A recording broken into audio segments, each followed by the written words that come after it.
Hey everybody, it's John at aMTBer Products. It's pretty early Thursday morning. Um, I just want to talk about a few different topics. I've been writing down some notes and I'm going to try to cover a couple things here. But one of the things is this is a Loam Wolf review from 3 years ago. So it talks about when I met him here. This is on his, I guess if you Google, I found it again by Googling Darkmatter aMTBer Products. The reason why is I'm getting a ton of sales and I'm wondering what's going on, if somebody put out another review or something. I didn't find anything new, but this came up. And one of the things that I wanted to share about this initial impressions review of his is the last paragraph here. He talks about, well, I'll just read his words. While I fancy myself an open-minded individual, I've also got a healthy dose of skepticism, especially from all the big claims out there. I can imagine, a guy in his position getting just bombarded with companies, and their products and stuff. I can imagine. That said, I immediately noticed the smooth silence from my chain that I can say I've ever experienced before. And this is something that if you ride a lot, you should be able to actually feel it through your pedals. Meaning, even wax dip chains don't feel as smooth as my product. My product feels so silky smooth under your feet. It's hard to really express this other than, I'm just kind of thinking about something I can relate it to. It's sort of like picking up a guitar that's just exceptionally easy to play versus, say, your best guitar, or ones you're used to. You just go, wow, how is this so possible that something could be this good, And one of my guitars is like that, and I've had plenty of very famous guitar players pick it up and instantly say, sell me this guitar. And it's like, no way. There's no way I'm selling you my guitar. I bought that when I was 14, and it's been with me my whole life. So that's probably the best analogy I can explain, is when you ride anybody else's bike after riding on a bike with the Smooth Lube 5311, for instance, you're going to notice a difference. You're going to feel it through your pedals, and that translates to less chain wear, but it also translates to faster. So if your bike is making noise when you pedal, that is not making you quicker, it's making you slower. To continue here, it says, I felt nothing through the pedals, which is what I just got done explaining. The shifts were smooth, and I enjoyed my first few rides so much I passed it off to some friends. One of our testers took a day trip with 4 guys to Oak Ridge, Oregon for muddy shuttle days. Okay, so here we go. This is a low pedaling situation where the chain doesn't get an opportunity to clean itself as well. And, let's see what he says here. The aMTBer bikes, meaning the bikes he had my chain lube on, had clean, dry chains that looked like they weren't even riding the same trails compared to the other 2 bikes.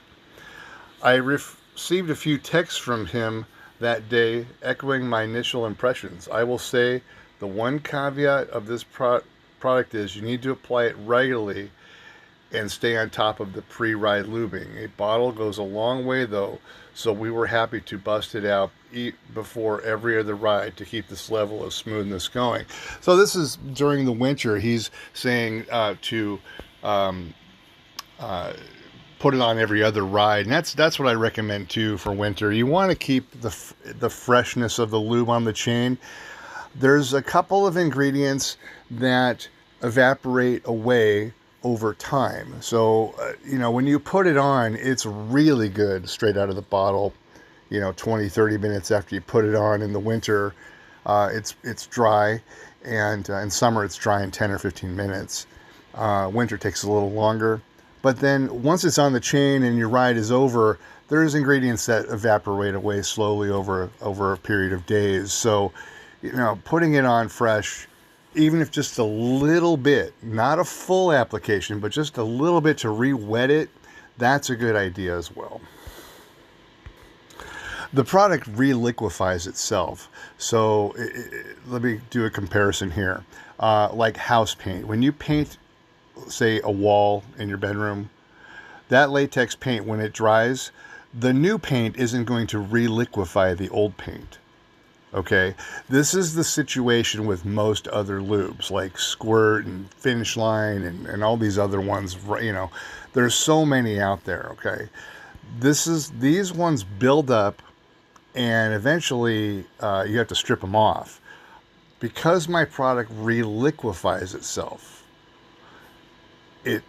that's also part of the self-cleaning that happens as you're applying it. So what I mean by self-cleaning is not that there's going to be anything stuck to it like dirt, but what it's going to do is it's going to redistribute. It's going to reliquefy what's in the rollers and between the plates, and as you're cycling the chain with the little chain brush tool, it's going to redistribute the new wax with the old wax, put back those things that evaporate away I just talked about, and even a small amount will be like a completely freshly redone chain compared to other chain lubing systems out there where you have to strip it and start over. Just adding a little bit of mine gets the same results, if not better, because there is nothing to strip away. There's no dirt that sticks to this. Even on the muddy rides, he just said here that his chain on the aMTBer treated bikes were the cleanest of all the people shuttling in this muddy shuttle rides that day. Yeah, so that was his review back in December of 2023. It came out on Christmas Day of 2023. And then he did this the other review on the YouTube channel 2 years later. I think it was September. So looking around to see why all my sales just spiked again, you know, it wasn't during the Black Friday Thanksgiving weekend. It was actually this week. All the sales are back up. A lot of there's a few of them were repeat customers. I could see on my website. I could see when somebody's a repeat customer very easily on the invoice. But most of them, it says 66% of them were new customers. So I was wondering where this came from out of nowhere. So I just got a new batch of brushes in. They will be coming, a free application brush will be coming with all shot bottles for the meantime. And the the Smooth Lube Chain Prep will always come with the free wax applicator brush on the white bottle, the 16-ounce chain prep bottle. Now, back to this whole zero friction cycling thing. Now, you know, the reason I actually started this podcast was I felt the attacks coming immediately upon the reviews that came out of my product. I saw it in the comment sections, all directing back to this.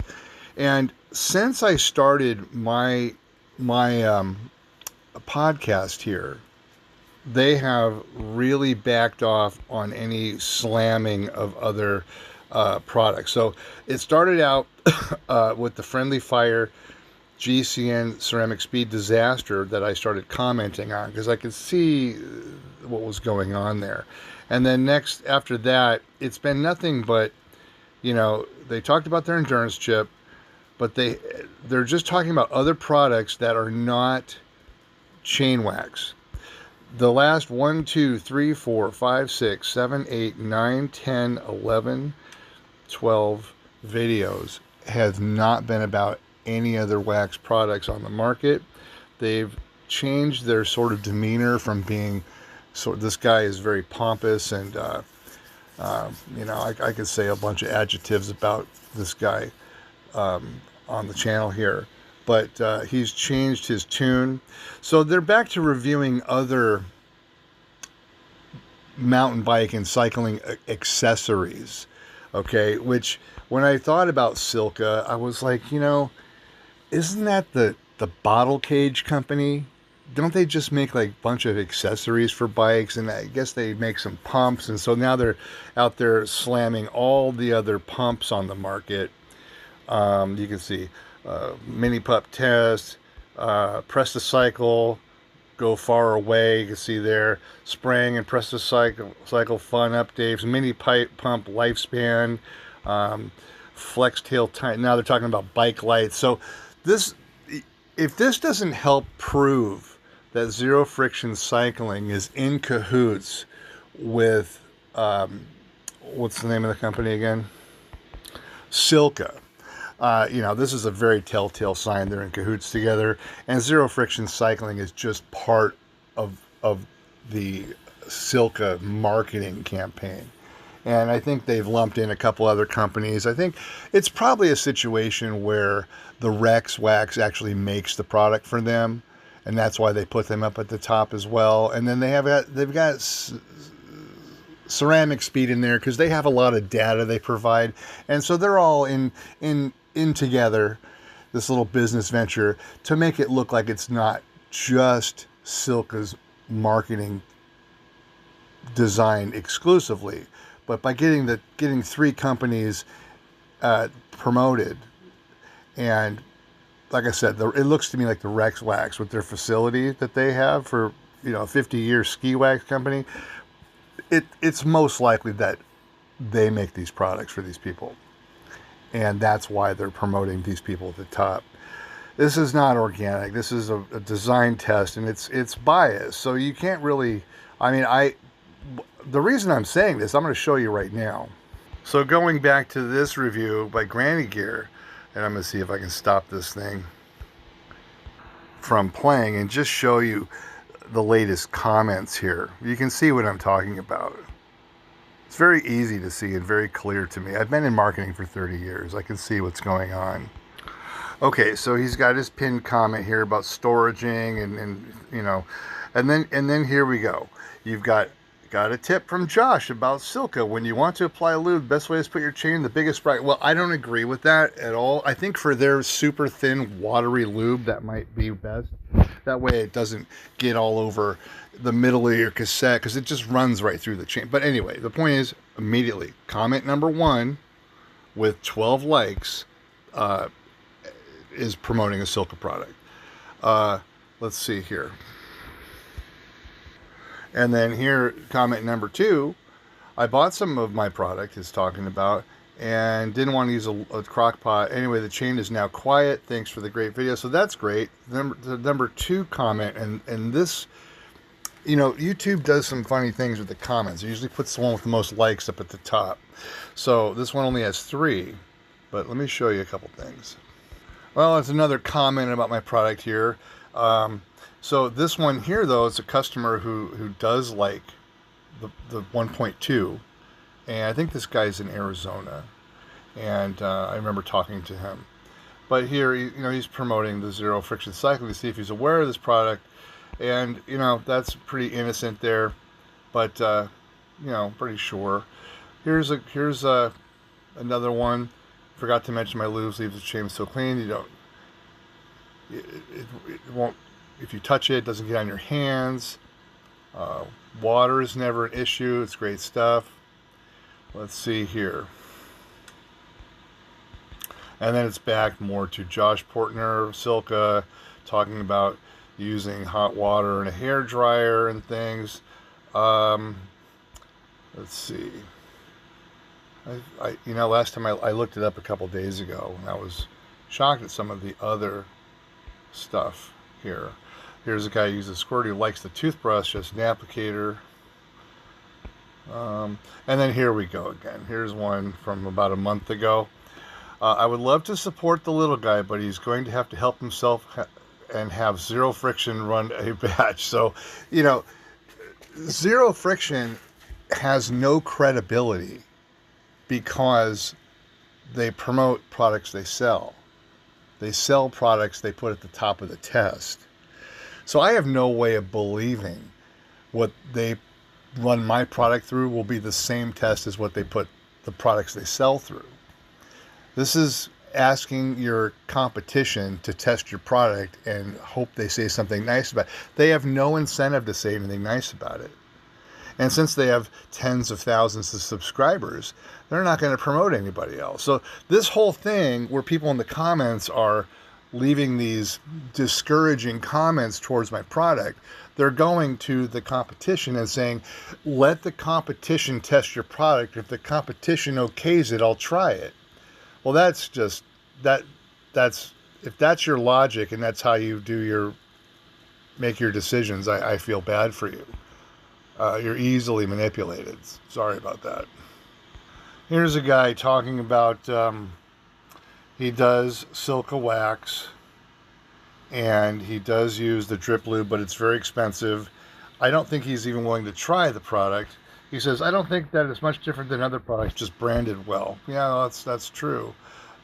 He says he's going to try this. I do think drip wax would work well, and obviously less hassle, so I will definitely buy this wax. So I'm wondering if he ever did. I don't recognize the name at all. And he's a mountain biker, so that's great. Hopefully this hard mountain biker guy tried it. I don't know which customer he is. But a lot of people, once they use the silica stuff, will realize they're paying a lot of money to not get any better results and adding a bigger other hassle to their regimen of chain and bike maintenance. So anyway, the thing is that you can see there's a lot of people putting, oh, here we go. No independent research to back up the claims, unlike Secret and Squirt. Okay. You know, it's just funny because it's like these commenters, you know, one subscriber, how do I know this is even, so here we go. This guy has commented on a couple of my chain lube videos on this channel, the Ride to Coffee one. So I just find it funny that people will take the time to leave a terrible comment when they've never even tried the product. That's, to me, doesn't make any sense. I'm on the silica wax system. I actually do the crock pot procedure for the first time. And after that, I just applied the super secret formula every week, about every 160 miles ago, about every 160 miles or so. And let's see. So it looks like this guy's interested. But, you know, there's a guy in Europe with the bad postage. So, you know, I still haven't gotten a deal with DHL to make it worthwhile to send to Europe yet. So a little update on the international stuff. How does it compare to Squirt? Well, you know, I kind of explained that in the beginning. Our stuff re-liquefies itself, so you're not going to have that Squirt buildup that turns brown and dusty in the sun. At least it does for me out here in California. And then here's a guy questioning, is brushing your chain easier than using a quick link? Well, brushing your chain is definitely faster than doing one drop per link method like the Silica says to do on their drip lube, and other companies. Many companies say to do one drop per link. That takes quite a bit of time. I'd say it's at least a 3 to 5 minute process, where my method is about a 1 minute process. So once you try it, once you figure it out. And then here's the hard mountain biker guy talking about the difference in the formulas. Each formula has its description for what its main purpose is, and so it's just a matter of what you think you do, which formula will work for you. And then we have a how does it do in the wet. It's a dry lube that wound up being a great wet lube as well on accident. Honestly, I developed it in summer. I developed it in spring and summer one year, and when winter came I kept using it and I realized, wow, it's a winter and a summer lube all in one. Now, who else has that? I mean, some people could say Squirt does that, but you still have all that maintenance with Squirt, and we did cover that pretty thoroughly, that their formula, which they have posted publicly, is 75% water and emulsifiers, and only 25% of the bottle. It's now $15 a bottle for Squirt.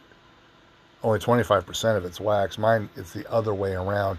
My product is about 75% lube in the bottle. Of wax, that is, and the rest are also lubrication ingredients.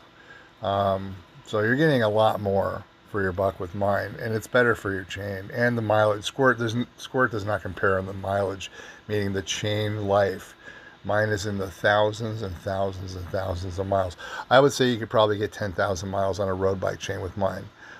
Based on my experience, I've never run one that long, but I know my road bike's hanging above me right now. I've got 3 of them. Those chains that are on there, they're all over 5,000 miles, and all the cassettes are well over that as well. So they're all the original cassettes on all 3 of my road bikes from 2018 and 17, and one of them's from 15. So the topic number 2 was pointing out Zero Friction has really stayed away from doing anything with chain lube in the last 12 videos since their ceramic speed friendly fire disaster video, which caught my attention the week my first review came out with Loam Wolf back in September, early September. So I've just noticed the pattern. You know, they've changed their whole demeanor. He's changed his whole personality to being very humble now on his channel versus the very pompous. I noticed, which was the reason I didn't watch him, was I just, saw through their scheme right away. About 3 or 4 years ago when I first saw their channel, I saw, well, they're selling these products, they're probably in cahoots with them, and that's the way it works. And I think I've proven that's the truth now, and that's the case. So, well, I got to tell you, I've got about 3 or 4 other topics to talk about. I was going to talk about the enjoyment of a quiet bike, which my product gives you right out of the bottle. It gives you, it's safer, because when you know your bike is not making noise, when a bike starts making noise, you can stop and investigate what the problem is. If your bike is always making noise, you could be riding the whole time with a small problem and not even notice it till it's too late. So it is safer to have a quiet bike. It just really is. And I'm talking about somebody with lifelong riding experience. A noisy bike, like a squeaky bottom bracket or something, it's going to distract you where you're going to tune it out, and then your bike can start making other noise and you won't even really notice it as much, and then you can have a problem like a broken spoke or a cracked rim, or who knows. It could be a quiet bike, nothing's wrong. It gives you more confidence, okay? And then if your bike is not making noise, that means the parts are lasting longer. The other thing about a quiet bike and the enjoyment of it is that it makes the experience while you're out there so much better that it might even encourage you to ride again the next day or more often. I know using bad equipment or tools that are tough to work with, it doesn't inspire me to go build a new cabinet if all my saws are rusty and don't work and things like that. So the thing is having a well-oiled, well-tuned machine inspires you to use it more. At least that's my experience.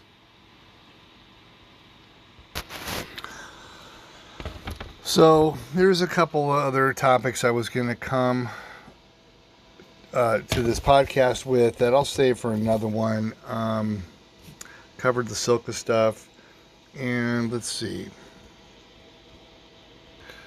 Wanted to talk about cycling in general and mountain biking in particular, and how good it is for us health-wise and mentally, and keeping the bike running tip-top shape helps promote that desire to go out and do it. So I'll leave you there. This is Mr. Jones. Mr. Jones had a bit of a rough day on Thanksgiving, and we saved his life that day, and I am so glad he's okay. And that's my little buddy there. That's him. He's doing so good. So, all right, I'll leave it here. And thanks so much for trying the product, and thank you to all the new customers. Oh, that's what I wanted to say. Thank you to everybody who bought a T-shirt. I really appreciate it. I know you'll be wearing it at the trailhead, and maybe you'll wear it to the Christmas party. And have people ask you, what is that? And you can tell them you found the best chain lube in the world that's solved all the problems. If you're a lifelong cyclist, you could, once this hassle of chain maintenance is out of your life for good by using my product, For the same price as a bottle of Squirt, you get to have the best chain lube in the world and not have to deal with $200 systems of wax dipping and all that time. I just want to thank you all for buying a shirt and wearing it, and maybe it'll have people be interested in what it is, and you can point them in my direction, because I need another 1,000 customers right away in 2026. That's what I need to continue. All right, guys, thanks so much, and we'll talk soon.